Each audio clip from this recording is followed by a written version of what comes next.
Hello family, वापस आ चुके हैं हम लोग द रिटर्न ऑफ डेविल के एक और न्यू एपिसोड के साथ। तो अगर आप लोग को वीडियो अच्छा लगता है तो वीडियो को लाइक कर देना, चैनल पे पहली बार आए हो तो चैनल को सब्सक्राइब कर देना और कमेंट करके मुझे बताना कि आप लोग की वीडियो कैसा लगा।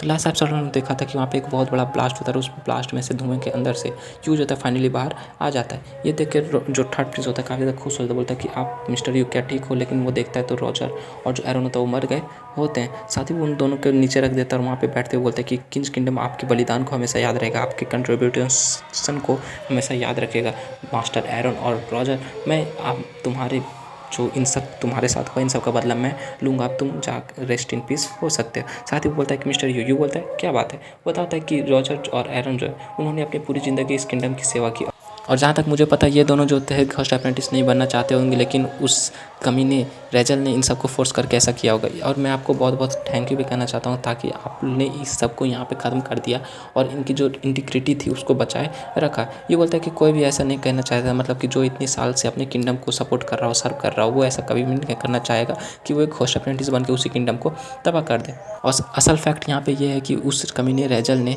लेजेंड रैंक के बंदे को भी, मेज को भी इस तरह घोस्ट अप्रेंटिस बना दिया। इसका मतलब जो ये मामला ही काफ़ी ज़्यादा सीरियस हो चुका है, हम लोग को जल्दी से कुछ ना कुछ करना होगा। थर्ड प्रिंस बोलता है कि रॉजर और एरन जो थे उन सब का बदला अब मैं लूँगा। रेजल कमीने रेजल, तुम मेरा वेट करो, मैं तुम्हें मार डालूंगा। ये बोलता है कि चलो ठीक है, अब हम लोग के पास और भी ज़्यादा अर्जेंट काम है जो हम लोग को करना होगा। तुम्हें अपने फियांसे को उस क्रिस्टल से बचाना होगा, यानी कि जेनी को उस क्रिस्टल से बचाना होगा। ये मतलब कि थर्ड प्रिंस बोलता है कि जेनी आखिर इसमें ड्रीम क्रिस्टल के अंदर सील्ड कैसे हुई, मुझे तो कुछ समझ नहीं आ रहा। ये बताता है वो अभी भी जिंदा है और उसके जो टेंडेंसी है घोस्ट अप्रेंटिस बनने का वो कुछ भी नहीं, मतलब वो घोस्ट अप्रेंटिस नहीं बन सकती। लेकिन मुझे अभी भी समझ नहीं आ रहा कि वो इस स्टेट में कैसे चली गई। थर्ड प्रिंस बताता है कि मिस्टर यू अब हम लोग को क्या करना चाहिए, क्या हम लोग इस क्रिस्टल को तोड़ दें। ये बताता है कि प्रॉब्लली हम लोग ऐसा नहीं करने वाले, क्योंकि अगर हम लोग इसके क्रिस्टल को तोड़ दें तो क्रिस्टल के पावर से मुझे लगता है कि जो जेनी है वो मर जाएगी।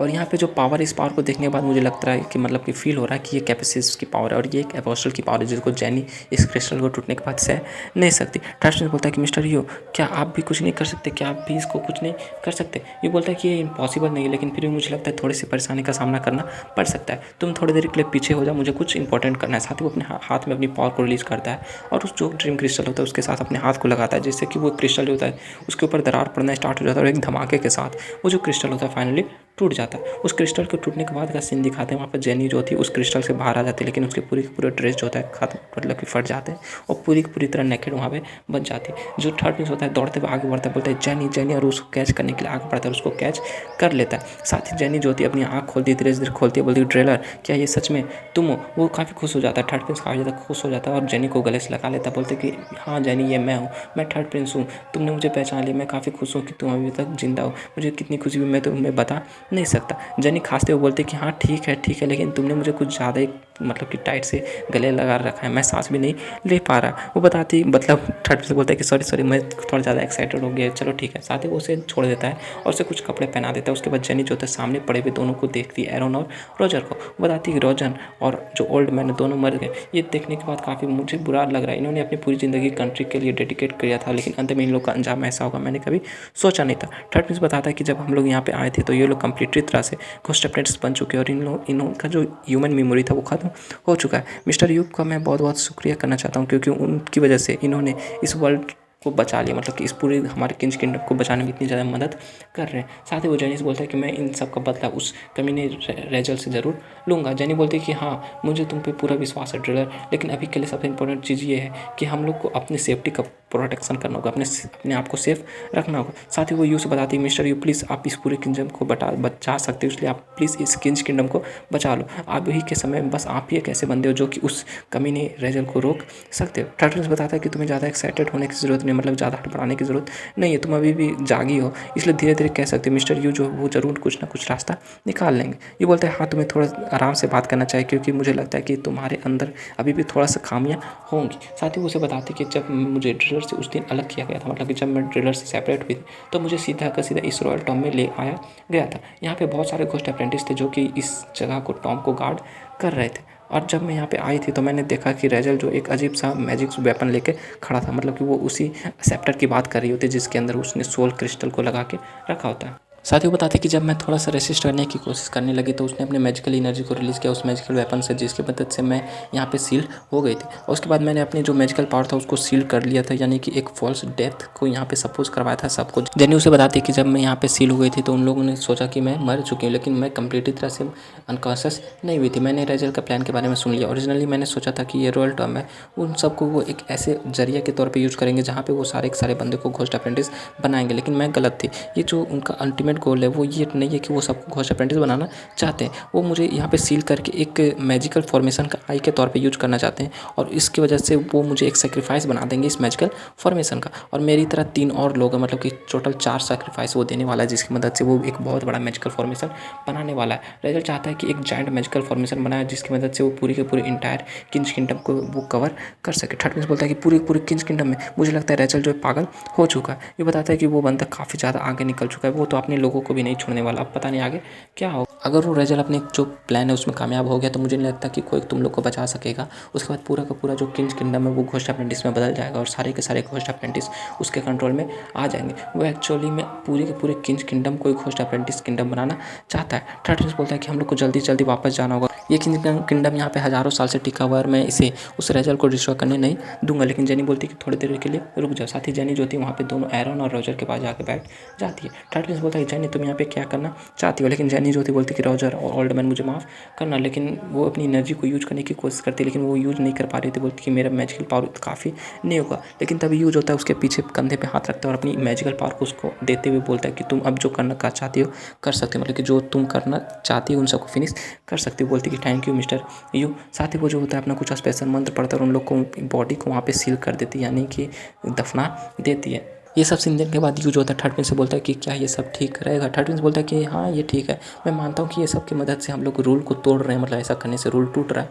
लेकिन मैं इसके बारे में फादर और जो जितने भी मिनिस्टर हैं उन सबसे बात करके उन सबको एग्री कर लूँगा। चलिए ठीक है, मास्टर एरन और रॉजर को यहाँ पे सोने देंगे और वो लोग आगे भी इसी तरह मरने के बाद भी इस किंगडम को प्रोटेक्ट करेंगे। नेक्स्ट सीन हम लोग को मतलब कास्टल का दिखाते हैं, जगह का दिखाते हैं। वहाँ पे दिखाते हैं बहुत सारे बंदों को उन लोगों ने कुछ लोगों ने कैद करके लाया हुआ होता है। वो बंदे और कोई नहीं, finance minister Charlie, prime minister Harry और जनरल मोंडेस होते हैं। वो सब वहाँ पे आ जाते हैं। तो कुछ बंदे वहाँ पे जो लोगों ने उन लोगों को किडनैप किया हुआ था बोलते हैं कि फॉर्चुनेटली हम लोग ने तुम लोग को टाइम में पकड़ लिया, अगर ये बंदे भी मर जाते तो मुझे नहीं लगता किंगडम को कोई फिर बचा सकता था। साथ ही वो उनके मतलब मुँह से टेप उखाड़ते और आँखों से पट्टी हटा देते हैं। तो वो लोग बंदे चिल्ला के बोलते हैं, रेजल अगर तुम चाहते हो कि तुम यहाँ पे हम लोग के साथ कुछ कर सकोगे तो तुम ऐसा कुछ भी नहीं कर सकते हो। तुमने मेरी वाइफ और मेरी डॉटर को कहाँ ले जाके छिपा के रखा है। लेकिन वो सामने देखता है तो वहाँ पे रेजल नहीं कोई और बंदा होता है। लेकिन फाइनेंस मिनिस्टर सामने की तरफ देखते बोलता है कि तुम तो हमारे प्रीवियस जनरेशन के एजेंट के कैप्टन हो, मास्टर ड्वेलर जो बोलते हैं कि वो यहाँ मतलब देखो अभी के जनरेशन के बच्चे भी मुझे पहचानते। चलो ठीक है,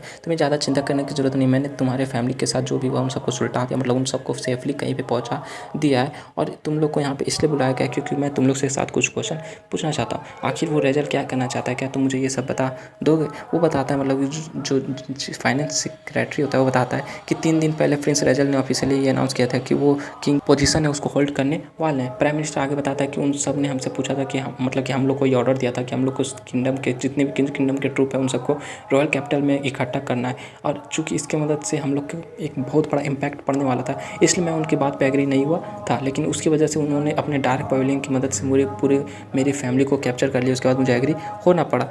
तीसरा बंदा बताता है कि रॉयल जो प्रिंस है उन्होंने बस इतना ही नहीं किया, उन्होंने मुझे ये ऑर्डर दिया था कि मुझे पूरे नेशनल ट्रेजरी को उनको सौंप देना है और जितने भी ड्रीम क्रिस्टल हम लोग के पास है वो सब उन्हें दे देना है। और उन्होंने एक वॉर टाइम का ऑर्डर भी यहाँ पे पूरे की पूरी कंट्री में जारी कर दिया। और अभी की मदद से मुझे लगता है टाइम की वजह से वहाँ पे उस रॉयल कैपिटल में बहुत सारे लोग इकट्ठा एक साथ हो गए होंगे। वो लोग आपस में बात करना स्टार्ट कर देते हैं कि इतनी बड़ी आर्मी को एक जगह इकट्ठा करना है, तो मुझे समझ आ रहा है कि हो सकता है वो इंपीरियल पावर को शो कराना चाहता हो या फिर वॉर की तैयारी कर रहा होगा। वहाँ पे एक और जो बंदा तो बोलता है कि नहीं मुझे नहीं लगता ऐसी कोई बात है, अगर वो इस तरह से कुछ करना चाहता तो वो रॉयल ट्रेजरी का यूज़ नहीं करता लोगों को इकट्ठा करने में। वहाँ पे एक और जो बंदा था मिस्किर से पूछता है कि मिस्किर अब तुम मुझे बताओ कि यहाँ पे उसने पूरी नेशनल आर्मी को एक जगह इकट्ठा किया और उसको इकट्ठा किया, लेकिन उसने नॉर्मल जो ऑर्डिनरी लोग उन सबको वहाँ पे इकट्ठा क्यों कर रहा है, क्या तुम्हें कुछ इन सब के बारे में पता होगा? वो बोलती कि रुचा उसने सिविलियन को एक जगह जमा किया, नहीं ऐसा नहीं हो सकता, इसका मतलब तो कुछ गलत होने वाला है। लेकिन तभी उन लोग को कुछ अजीब प्रेशर फील होता है, उस घर पर अजीब भूकंप होता है। सारे बंदे बोलते हैं कि आखिर क्या हो रहा है यहाँ पे, ग्राउंड में क्या हो रहा है। दूसरा बंदा बोलता है मुझे लगता है यहाँ पे अर्थक्वेक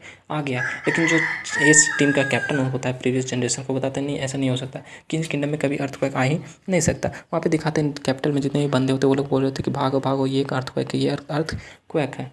एक जो बंदा होता है खिड़की के पास आके खड़ा होता है, बोलता है सर आपको बाहर आके देखना चाहिए। वो वहाँ पे आके बोलता है ये तो एक मैजिकल सर्कल है, आखिर ये रेजल यहाँ पे क्या करना चाहता है। मिस क्लियर जो उसे बताती है ये मेजर सर्कल है, पूरे इंटायर कैपिटल रॉयल कैपिटल को कवर कर रहा है। जहाँ तक मुझे पता है काइल का शुरू से ही ऐसा कुछ प्लान था। तभी वहाँ पे जो मिस क्लियर होती है खिड़की के ऊपर चढ़ के बैठ जाती है, वो बोलता है कि मुझे लगता है काफ़ी ज़्यादा लेट हो गया, अब हम लोग कुछ भी नहीं कर सकते। और साथ ही मिस की जो होती है नीचे की तरफ कूद जाती है। वो लोग बंदे चिल्ला रहे होते हैं मिस क्लियर आप कहाँ जा रही हो, लेकिन मिस क्लियर बोलती है कि मुझे लगता है कि इतनी जल्दी हम लोग को गिव अप नहीं करना चाहिए। क्या तुम लोग यहाँ पे बैठे बैठे बिना कुछ किए गिव अप करना चाहते हो? मुझे नहीं लगता कि तुम लोग ऐसा कुछ करोगे। नेक्स्ट सीन हम लोग को दिखाते हैं यूज होता है सो करते हुए उड़ के वो जा रहा होता है, उसने जेनी और थर्ड प्रिंस को अपने ऊपर बैठा रहा होता है। थर्ड प्रिंस बोलता है कि मिस्टर यू सामने देखो, सामने देखता है यू तो वहाँ पे मैजिकल फॉर्मेशन होता है। यू बोलता है कि मुझे लगता है हम लोग थोड़ा सा लेट हो गए। साथ ही वहाँ पे वो और रफ्तार बढ़ा लेता है। थर्ड प्रिंस बोलता है कि ओ माय गॉड वो कमीना जो है वो रेजल जो वो एक्चुअली यहाँ पे रॉयल कैपिटल में करना क्या चाहता है, मुझे तो अभी तक कुछ समझ नहीं आ रहा। यू बोलता है कि तुम लोग को थोड़ा और टाइट कर पकड़ना होगा। मैं अपनी रफ्तार और ज़्यादा बढ़ा रहा हूँ और फिर अपनी रफ्तार बढ़ाता हूँ और काफ़ी रफ्तार के साथ वहाँ से रॉयल कैपिटल की तरफ बढ़ जाता है। और इसी के साथ जो हमारा ये एपिसोड होता है ये एपिसोड ये भी कंप्लीट हो जाता है। तो अगर आप लोग को एक्सप्लेनेशन अच्छा लगा तो वीडियो को लाइक कर देना, चैनल पे पहली बार आए हो तो चैनल को सब्सक्राइब कर देना। मिलते हैं नेक्स्ट वीडियो के साथ, तब तक के लिए bye bye, stay happy, spread love.